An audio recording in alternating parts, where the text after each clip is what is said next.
یہ اپنی زندگی کیا ہے میرے نزدیک گالی ہے، کسی کی لاؤبالی ہے، کسی کو روشنی دے دے کہیں پہ گھور کالی ہے۔ یہ اپنی زندگی کیا ہے، غریبوں کے لیے تو یہ اذیت در اذیت ہے۔ کہیں پہ کوئی بیچارہ جو تھوڑا تیل مہنگا ہو تو دن بھر بین کرتا ہے۔ کوئی باؤ یہ کہتا تھا کہ 200 بھی ہو جائے تو پھر کیا فرق پڑتا ہے۔ یہ ان کو کون بتلائے 250 ہو گیا صاحب۔ ہمارا باپ تیرے باپ کے جیسا نہیں بابو کہ جو جاگیر رکھتا ہو کوئی تاکیر رکھتا ہو۔ ہمارے تو مقدر میں صدائیں ہیں، وبائیں ہیں، بلائیں ہیں۔ یہ اپنی زندگی کیا ہے، اسے گالی بنایا ہے تو ان جیسے ہی لوگوں نے۔ یہ جو ہم پہ مسلط ہے، یہ دنیا بھر کے جادوگر، یہ سارے سامری زادے، یہ سارے بادشاہ زادے حرم میں بیٹھ کر تیری میری تقدیر لکھتے ہیں۔ زمین کے بیشتر ٹکڑوں کو اپنے باپ کی جاگیر لکھتے ہیں۔ ہمارے حق میں لکھنی ہو تو اجڑی بستیاں لکھیں، اور اپنے حق میں لکھنا ہو تو یہ کشمیر لکھتے ہیں۔ سنو اے تیسری دنیا کے بھوک افلاس کے مارو، ہماری حیثیت کیا ہے کہ ہم تو داشتائیں ہیں۔ ہمارے تو مقدر میں نہ امریکہ نہ یورپ اور پیرس کی فضائیں ہیں۔ ہمارے حق میں تو ان سب کی مل کے بددعائیں ہیں۔ یہ اپنی زندگی کیا ہے، کسی پر مہرباں ہو تو بہت خوش رنگ ہوتی ہے، اسے ایک بیر ہے ہم سے، ہماری ننگ ہوتی ہے۔ یہ اپنی زندگی۔ ناظرین، میں ہوں یاسر رشید اور آپ میرا ولاگ دیکھ رہے ہیں۔ یہ کچھ برسوں قبل لکھی گئی میری ایک نظم تھی، لیکن مجھے یہ لگتا ہے کہ اگلے 40 سال تک یہ پاکستان کے حالات پہ صادق اترتی دکھائی دے گی۔ پاکستان کے موجودہ حالات کے تناظر میں غریب پستہ چلا گیا، خط غربت سے نیچے متوسط طبقے کا گرنا اور معاشی بدحالی کا شکار ہو جانا شاید اس پاکستان کا مقدر بن چکا ہے۔ شاید ایک عام پاکستانی کا مقدر یہی ہے کہ وہ خبروں کی زینت بنتی ہوئی صرف ان شہ سرخیوں کو دیکھے جس کے اندر یہ تحریر درج ہو کہ ہمارے وزیر خزانہ اور ہمارے وزیر اعظم نے ملکی معیشت کی بہتری کی نوید سنائی ہے۔ لیکن اس نوید کا انتظار کرتے کرتے ایک عام پاکستانی کی آنکھیں پتھرا جائیں گی۔ آپ قرون اولیٰ کے دور میں جاتا ہوا خود کو محسوس کریں گے۔ پاکستان کے اندر حالات اس نہج تک پہنچ چکے ہیں کہ ہم ملکی معیشت کو بہتر کرنے کے لیے IMF اور ورلڈ بینک کے آگے گداگری کر رہے ہیں۔ ہم اپنے دوست ممالک کے سامنے سر جھکائے کھڑے ہوتے ہیں، اپنی جھولی پھیلائے کھڑے ہوتے ہیں کہ ہمیں کوئی امداد مہیا کر دی جائے، لیکن اس کے برعکس ہمارے اوپر ایسی شرائط کو لاگو کیا جاتا ہے جو پسے ہوئے طبقے کو مزید مارنے کے مترادف ہوتی ہیں۔ بجلی کی قیمتوں میں اضافہ کیا جائے گا اور عوام کو یہ بتایا جائے گا کہ اس طریقے سے بہتری آئے گی۔ محصولات میں اضافہ کیا جائے گا اور عوام کو بتایا جائے گا کہ اس طریقے سے کماتے ہیں۔ اس کے ساتھ ساتھ گیس کی قیمتوں میں اضافہ کیا جائے گا اور عوام کو بتایا جائے گا کہ گیس کی بچت کس طریقے سے کی جاتی ہے۔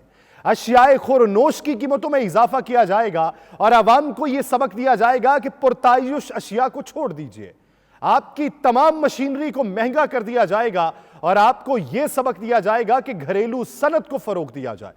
لیکن گھریلو صنعت کو کس طریقے سے فروغ دیا جا سکتا ہے؟ کسانوں کو بغیر سبسڈی کے کس طریقے سے مائل کیا جا سکتا ہے؟ جب لاگت میں اضافہ ہوگا اور آپ کی آمدنی کم ہوگی تو کس طریقے سے اپنے کمزور طبقے کو آپ کام کی طرف راغب کر سکتے ہیں؟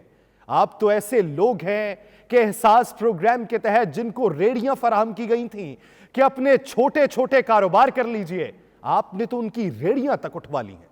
آپ تو ایسے لوگ ہیں کہ احساس کے نام پر جن لوگوں کو صحت سہولت کارڈ دیا گیا تھا، آپ ان سے وہ سہولت چھیننے کے در پہ ہیں۔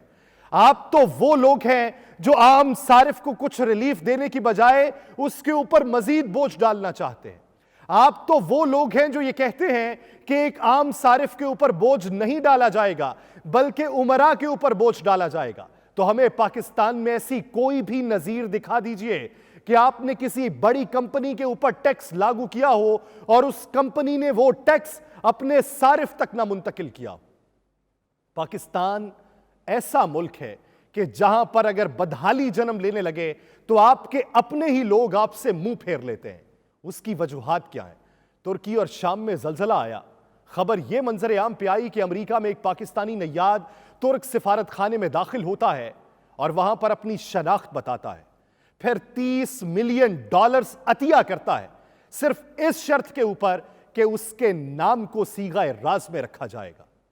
سوچئے کہ جو صرف مسلمان کی مدد کرنے کے لیے اپنے نام کو نہ بتانے کی شرط کے اوپر $30 ملین امداد دے جائے، اس قوم کو کون پوچھے گا؟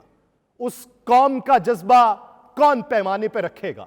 اس قوم کے جذبات کے حوالے سے، احساسات کے حوالے سے یا اخلاقیات کے حوالے سے پیمانے پہ کون رکھے گا؟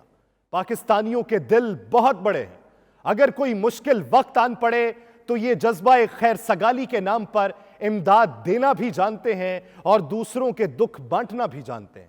لیکن افسوس، صد افسوس کہ پاکستان سیلاب سے متاثر ہوا، کروڑوں افراد متاثر ہوئے، لوگوں کے مال مویشی پانی کی نظر ہو گئے، لوگوں کی آل اولاد ان کی آنکھوں کے سامنے بہہ گئی، لوگوں کی جمع پونجی انہوں نے اپنے سامنے بہتے ہوئے دیکھی اور ہاتھ پر ہاتھ دھرے فریاد کرتے رہے، منتظر رہے۔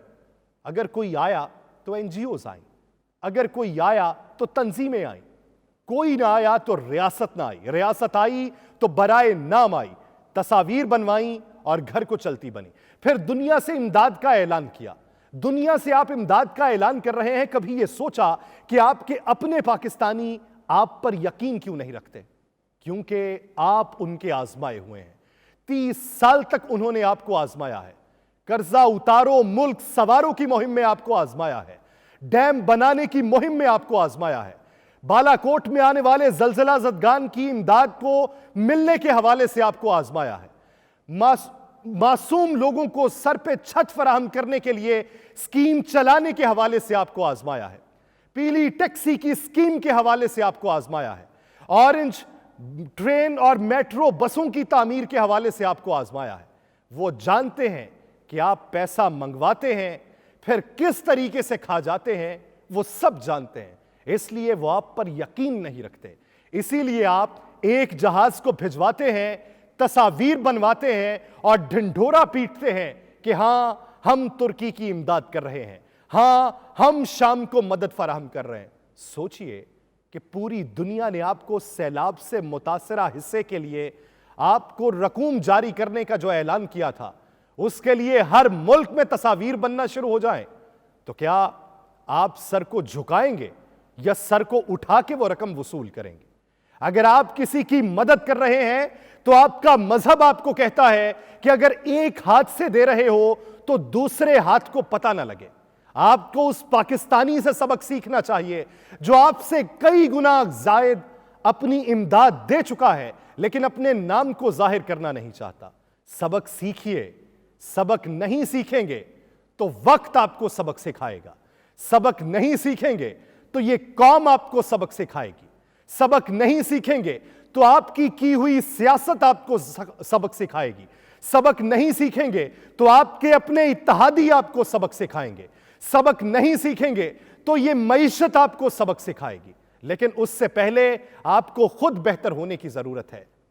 وقت بتاتا ہے کہ جب آپ جبر و ستم کر کر کے تھک چکے ہوں اور معافی کے طلبگار ہوں اور بہتری کی امید اپنے سینے میں جلا کے آگے بڑھنے کی تگودو میں ہوں، تب بھی وقت آپ سے منہ پھیر لیتا ہے۔